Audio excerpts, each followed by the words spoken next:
Et voilà, Salman Nation, pour vous il est lundi, pour moi il est dimanche encore. Dimanche matin, je viens de finir le cardio, 30 minutes comme d'hab, environ 324 calories apparemment, un peu plus que d'habitude. Le poids est au plus bas, 324,2, sauf erreur. Je viens de l'envoyer assez tôt mais j'ai oublié, je crois que c'est 324,2. J'ai jamais été en dessous des 325 encore, donc au début quand il m'avait augmenté ma diète, donc mes pommes de terre et mon saumon sur les jours d'entraînement, au début mon poids a monté, donc j'avais touché 235 sauf erreur, ou en tout cas très proche, et j'étais remonté à 238 et quelques. Donc c'est pas beaucoup en kilos comme différence, tout ça ça fait du 1-2 kilos, mais bon. Tout ça pour dire que malgré que je mange plus maintenant, je suis descendu encore plus bas. Donc en fait maintenant il est vraiment en train de booster mon métabolisme. Voilà, je sais pas, je dois être à peu près 500 grammes de glucides par jour actuellement. 2000 calories qui proviennent des glucides, donc imaginez rien que de réduire ça de moitié. 1000 calories qui se bat. J'en veux encore une quantité assez élevée de glucides, 250 grammes. Et malgré ça, je serai en sèche bien sévère, donc je sèche déjà là avec tout ça. Donc je sais pas ce que c'est le but. Enfin, je sais que le but c'est d'augmenter mon métabolisme au maximum, en tout cas en réduisant la matière grasse, mais en maintenant mon poids aussi élevé que possible. Mais je sais pas là si la prochaine étape c'est justement encore augmenter ma nourriture ou quoi, mais bon, je fais confiance, en tout cas c'est exceptionnel. Vraiment un super nutritionniste qui sait exactement ce qu'il fait, quoi. Parce que parfois quand je vois qu'il augmente ma bouffe alors que j'approche les 230 pounds et j'ai hâte d'être en dessous de 230 pounds, mais lui il veut maintenir ma densité musculaire, il veut me permettre encore de construire du muscle actuellement, comme on est encore loin de la deadline, donc vraiment il gère, il me permet d'éliminer la matière grasse tout en maintenant maximum masse musculaire, mon énergie, etc. D'ailleurs ça m'a donné un petit boost d'énergie, c'est que le glucide en plus, donc le cardio est plus facile, c'est pour ça que je pense que j'ai tapé autant de calories aujourd'hui, et etc. Bref, tout ça pour dire, je suis super content, ça se passe très bien avec les Saceto, la sèche avance bien, 13 semaines, je suis bien dans les rails, en tout cas, tout se passe très très bien. Voilà, je sais que j'ai vu plein de bonnes questions se passer cette semaine, donc je vais essayer de les retrouver et en parler aujourd'hui, voilà, pour pouvoir les aborder en vidéo. On se retrouve à la maison pour manger, je vais faire mes abdos maintenant. À toutes. Voilà, repas numéro 1, et c'est dimanche, donc pas d'entraînement. Donc riz, quantité de riz réduite. Enfin toutes les quantités de glucides sont réduites à part ça. À part maintenant aussi les pommes de terre du coup. Puisqu'on est monté à 12,11, ce qui fait 360 grammes. Donc on redescend à 6 aujourd'hui, ce qui fait 180 grammes. Donc le riz, on a 200 grammes de riz cuit ici. Avec bien sûr 240 grammes de bœuf. Avec un peu de ketchup sans sucre. Avec ça, tous mes compléments du matin, arthroxine, 4 pilules pour les articulations, il faut prévenir que guérir, oméga 3, ceflaxine anti-inflammatoire, 2 pilules, Venaxine, 2 pilules pour la circulation sanguine, il faut que j'en ai un peu plus, CLA, 1 pilule, oméga 3, 2 pilules, j'ai l'impression que j'oublie toujours quelque chose, une Q10. Et puis ce matin, on se fait plaisir, il est tôt pourtant, mais petit soda diète light, donc cream soda, c'est comme un... J'adore ça, je suis devenu assez accro à ça. C'est comme du vanilla coke, un peu. Voilà, j'adore. Donc de temps en temps, on sèche, on se fait un petit soda diète. Et puis voilà, on se retrouve un peu plus tard. Et bonne fête des pères à tous. Allez, bisous, ciao ciao. Et voilà, on se retrouve pour le repas suivant. J'ai pris un bon bain de sel d'Epsom. Et puis maintenant, on mange mes 240 grammes de bœuf. Avec 210 grammes de patates douces cette fois, au lieu de 360 durant la semaine. Et voilà, donc on va manger ça. Et ensuite on va mettre la lessive et emmener Chubby au parc, même s'il fait pas super beau aujourd'hui. Un peu couvert pour une fois. Mais bon, voilà, donc on se retrouve un peu plus tard.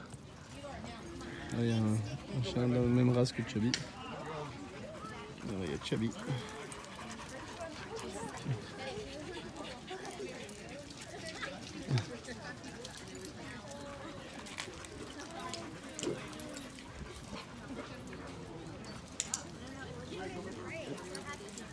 Everybody wants you today, baby.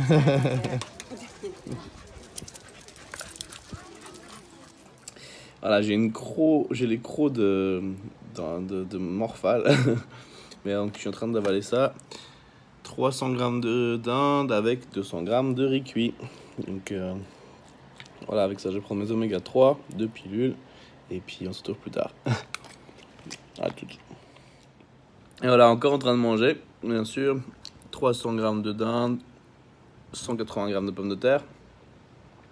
Au lieu maintenant, on a augmenté donc à 360 grammes de pommes de terre les jours d'entraînement. Mais on reste à 180 les jours de repos. Avec ça, je prends ma deuxième dose de ceflaxine, deuxième dose de venaxine, 2 pilules de chaque. Ah,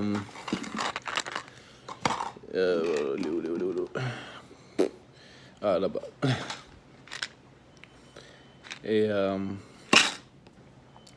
Et puis voilà, donc on va manger ça. Ensuite, il y a Sergi Constance qui vient d'arriver à Los Angeles. Il est en train de m'écrire un message. Donc ça c'est plutôt cool au cas où. si Sean ne se pointe pas comme ça, on va pouvoir faire de bonnes séances. Il dit qu'il veut s'entraîner avec moi justement. Donc on va voir tout ça. Je sais que Sean il doit partir pour une petite croisière quelques jours à un moment. Donc voilà. Et puis on se retrouve après. Donc je dois aller encore descendre les poubelles. Et remonter la dernière lessive. Et ensuite on peut tranquillement chiller le reste aujourd'hui. Et manger mon dernier repas. Donc, et répondre à vos questions. Il faut que je les sorte parce que j'avais trouvé quelques questions qui étaient vraiment bien. Enfin, j'avais vraiment envie de discuter avec vous. Donc voilà. Allez, toutes. Et voilà famille, c'est l'heure des questions. Donc j'ai noté sur mon petit post-it là, quelques questions qui revenaient et autres. Donc quelqu'un qui me demande à quelle heure je me couche. Donc je me couche entre 8h et 9h du soir. Donc pour pouvoir me réveiller à 5h. Comme ça je dors entre 8 et 9h par nuit. Il y a quelqu'un qui me demandait quel est mon but ultime dans la vie, j'imagine, enfin avec tout ça. Est-ce que je souhaite après faire du coaching ou changer complètement de voie. Mon but ultime, c'est de remporter Mister Olympia. À court terme. Mon but ultime à long terme, c'est de devenir un des plus gros ambassadeurs du bodybuilding et du fitness potentiellement au monde et en particulier pour la France et les pays francophones. C'est pour ça que je voulais avoir ma compétition à partir de l'année prochaine. Donc en France, j'aimerais commencer avec une, mais j'aimerais dans 5 ans avoir des compétitions, en tout cas quasiment tous les mois sur l'Europe de l'Ouest, que ce soit en France, en Suisse, en Belgique, et voire ailleurs encore, mais pour commencer dans les zones francophones en tout cas, voire même en Algérie, au Maroc et autres par la suite, mais pour au début en tout cas commencer avec l'Europe de l'Ouest et vraiment pouvoir justement promouvoir le bodybuilding, pouvoir assister la prochaine génération et développer donc tout ça de là où je viens en fait, pouvoir un peu donner cette opportunité aux autres et aider à guider et promouvoir tout ça. Donc que ce soit à travers mes réseaux sociaux, pouvoir promouvoir les prochaines générations d'athlètes, faire un peu ce que Jay Cutler fait actuellement à mon niveau et pour les pays francophones en gros. C'est l'ambition que j'ai. Donc voilà, ensuite il y avait beaucoup de questions par rapport à l'amplitude complète, surtout après la séance de jambes avec Sean. Donc l'amplitude complète, il ne faut pas confondre. Beaucoup de gens sont un peu rigides dans leur tête et ils parlent d'amplitude complète. Ça veut dire qu'il faut descendre ass to the grass pour des squats par exemple, ou ou descendre tout en bas à la presque cuisse, en dessous de 90 degrés des genoux, pardon. Et c'est juste simplement faux en fait, le fait c'est un peu travailler à l'aveugle de faire de l'amplitude complète, c'est de pas savoir, pas comprendre ce qu'on fait. Maintenant, quand on fait notre séance de quad, c'est qu'on travaille, on essaie de limiter l'engagement des muscles accessoires, des muscles secondaires. Donc on essaie vraiment d'isoler les quadriceps. Et le fait de descendre plus bas que 90 degrés, on commence à engager de plus en plus les fessiers. Et les fessiers, on ne veut pas avoir des gros fessiers, surtout que, en fait, pour un physique d'homme, on essaie d'avoir autant, voire plus de galbe dans les ischios que dans les fessiers. Alors que les fessiers ont tendance à être plus dominants naturellement. Mais pour avoir cette shape, c'est mieux d'avoir plus d'ischios que de fessiers. Donc en fait, on essaie de restreindre au maximum le volume des fessiers, tout en développant les muscles autour. Comme on essaie d'éviter d'élargir la taille, on veut juste agrandir les muscles autour, enfin volumiser les muscles autour de ça, pour donner justement une apparence de plus volumineuse. Donc c'est vraiment un jeu d'illusion. Et donc en fait, on fait une amplitude complète, mais du muscle travaillé. On est en amplitude complète du quadriceps, mais on n'est pas en amplitude complète, amplitude maximale du mouvement, on va dire. Après, il faut savoir pourquoi vous le faites, si vous faites une amplitude complète. Et enfin voilà, c'est pas forcément plus. Comment dire? Pas forcément mieux de faire une amplitude complète. Même au contraire, souvent l'amplitude complète ça peut être assez embêtante, parce qu'elle commence à stresser plus les articulations et autres. Après, certaines personnes vont dire que le fait de mettre amplitude réduite, on peut mettre plus de poids. Mais du coup, voilà, c'est quelque chose qu'il faut apprendre, mais encore, je viens à une question après qui était assez subtile sur la technique d'exécution d'exercice. Il faut vraiment voir les détails. Quand on regarde souvent une séance d'entraînement, moi je me rappelle moi-même quand je commençais il y a plusieurs années en arrière avant de passer pro et de progresser, etc. Je voyais des professionnels et je me disais ouais, je fais les mêmes exercices, je fais les mêmes trucs, mais il ne se passe pas du tout la même chose. Simplement par exemple quand vous voyez quelqu'un qui fait un tirage vertical, un bodybuilder professionnel qui fait un tirage vertical, il va utiliser ses dorsaux de manière très isolée, il va savoir comment recruter chaque partie du dos sans utiliser les autres ou sans utiliser les bras par exemple, alors que pour la plupart des débutants quand ils commencent et qu'ils travaillent le dos, garanti 90% des gens vont avoir des courbatures au bras et ils vont sentir leurs bras congestionnés parce qu'ils n'ont juste pas encore cette capacité d'isoler le muscle et on dit en anglais awareness, c'est comment dire, enfin vraiment être capable de ressentir chaque muscle travailler de manière séparée l'un des autres. Donc voilà pour ça.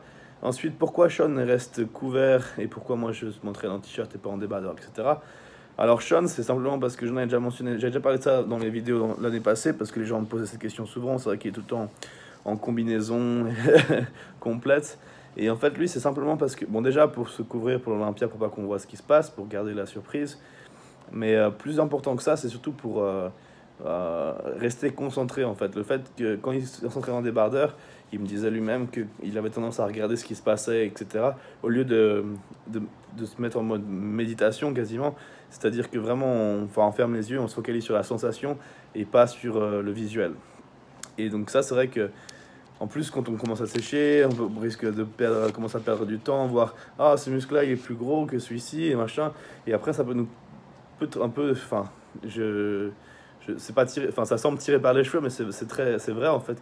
On a tendance après à perdre du temps à se regarder, à se focaliser sur des choses qui sont pas importantes. Quand on est à l'entraînement, on est là pour travailler, donc on est là pour vraiment faire le taf et garder l'intensité élevée. Si on commence à perdre du temps à se regarder, il y a un temps pour chaque chose. Quand on fait du posing, voilà, on se regarde, on compare, on voit les améliorations, on regarde la symétrie globale, etc., etc.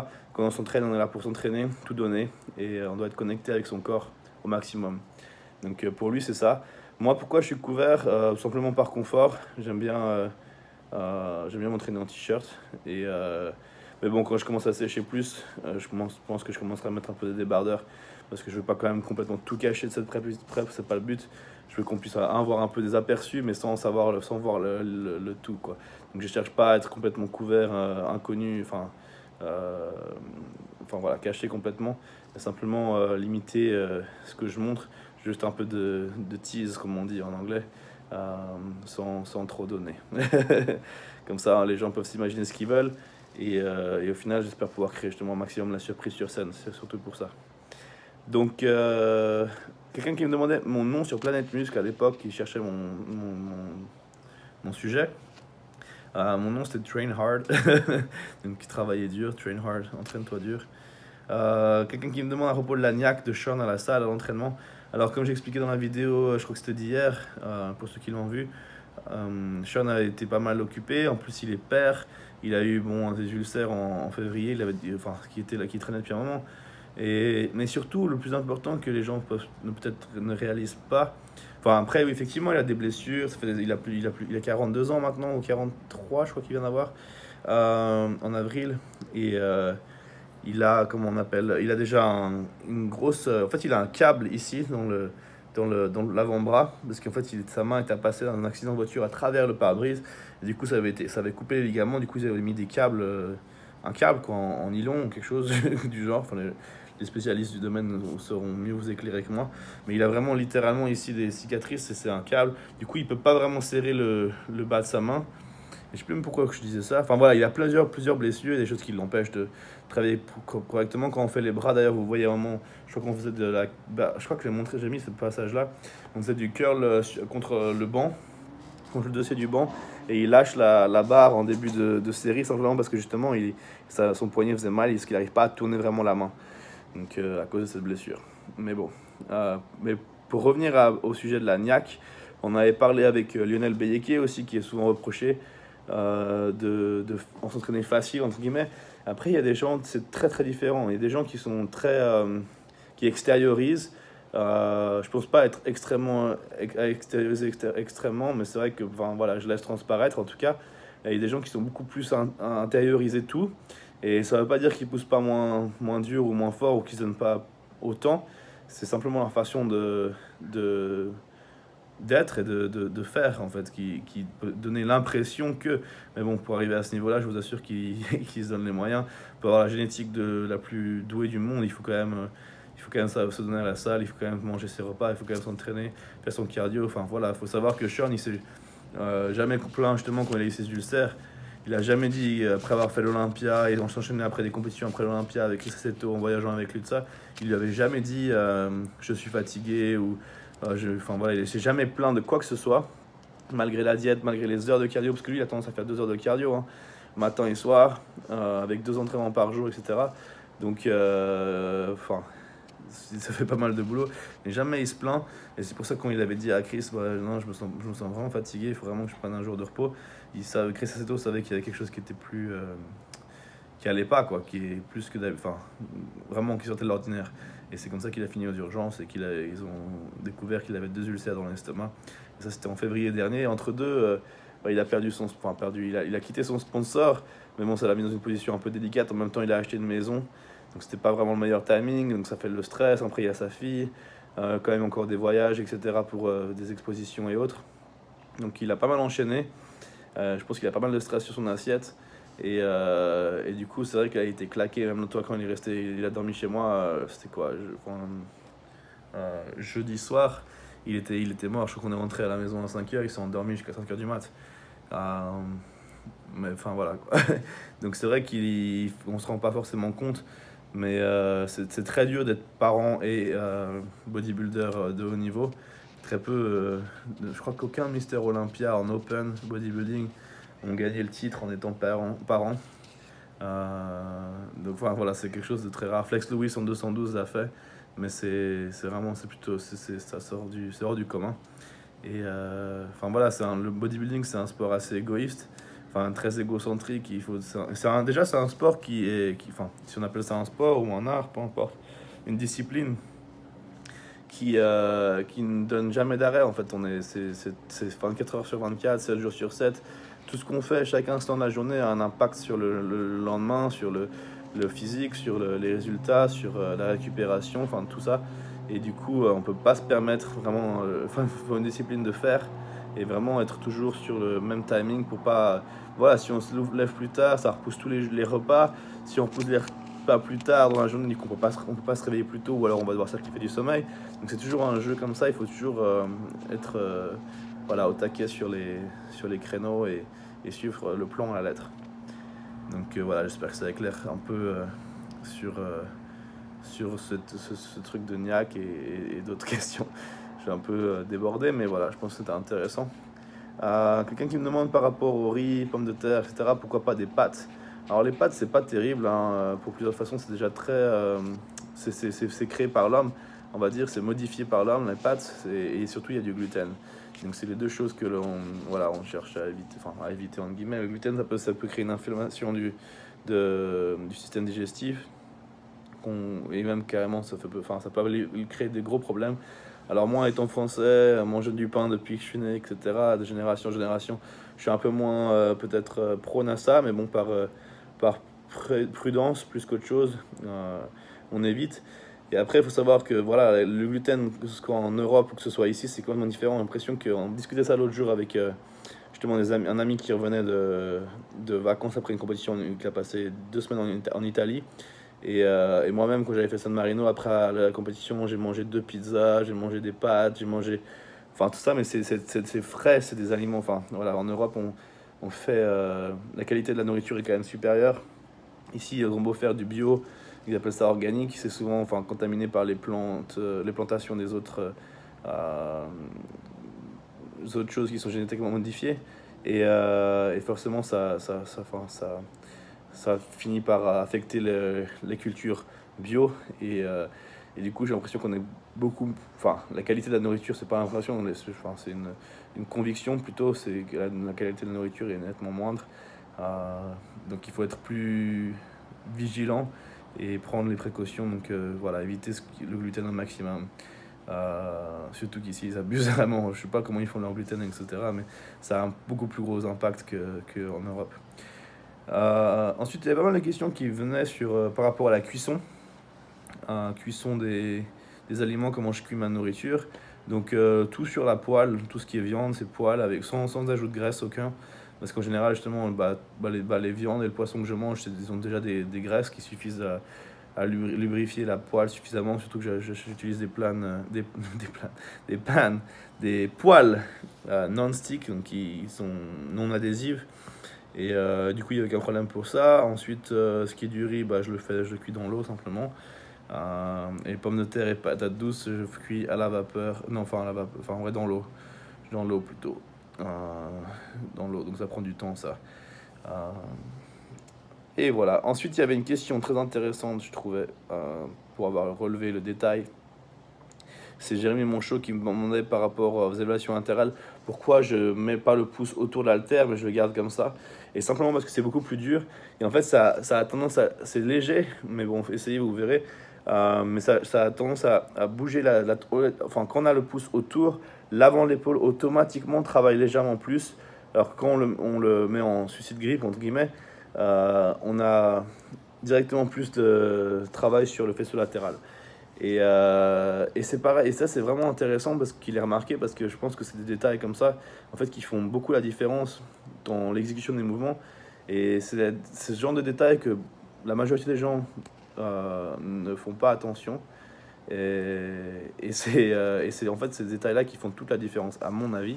Par exemple, quand je fais tout ce qui est tirage pour le dos, etc., j'ai jamais le pouce autour. Et ça me permet en fait justement c'est difficile à expliquer, mais c'est vraiment, moi, quand je mets le pouce autour, j'ai l'impression que ça change ma tension dans les muscles que je travaille. Et en fait, quand je le mets pas autour de la barre, par exemple pour le dos, et je me focalise justement sur avoir la tension plutôt vers le petit doigt, que je serre vraiment de ce côté-là, j'ai l'impression que il doit y avoir un tendon. Enfin, si quelqu'un recherche ou quelqu'un connaît, il va sûrement pouvoir expliquer ça scientifiquement. Moi, c'est qu'au niveau de sensation et ressenti.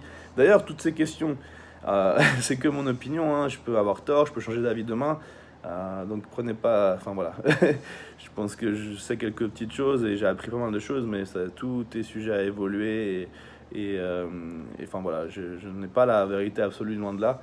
Et donc je fais que partager mes idées, mon expérience, et voilà, c'est en aucun cas la vérité absolue, hein. Voilà, il y a toujours possibilité de discuter, il y a toujours des éléments de recherche qui arrivent, qui peuvent changer les choses. Enfin voilà, il y a plein de choses et je suis toujours ouvert a évolué. Donc c'est vraiment des réponses par rapport à ce que je pense et ce que je fais sur le moment. Et ces sujets a évolué. Et voilà, c'est tout pour ces questions. Ça fait quand même 20 minutes de questions. Donc j'espère que c'est pas mal. J'espère que ça vous plaît. J'espère qu'il y a des bons éléments d'informations que j'ai apportés dans ces réponses. Et n'hésitez pas à continuer à m'envoyer vos questions. Envoyez vos Stanimal Nation Boom depuis la Croatie, le Canada, ou peu importe où vous êtes. Et partagez-moi tout ça. Et puis on se retrouve de toute façon pour mon repas prochain, le fameux saumon. Et donc je vous dis à tout à l'heure. Voilà, en train de manger le dernier repas. Donc c'est bien sûr mon saumon. Avec ça, je prends mes oméga 3. Puis ensuite, myodé avant de dormir, 2 pilules. Je vais me passer mon Effiflax Gel sur les articulations, genoux et coudes.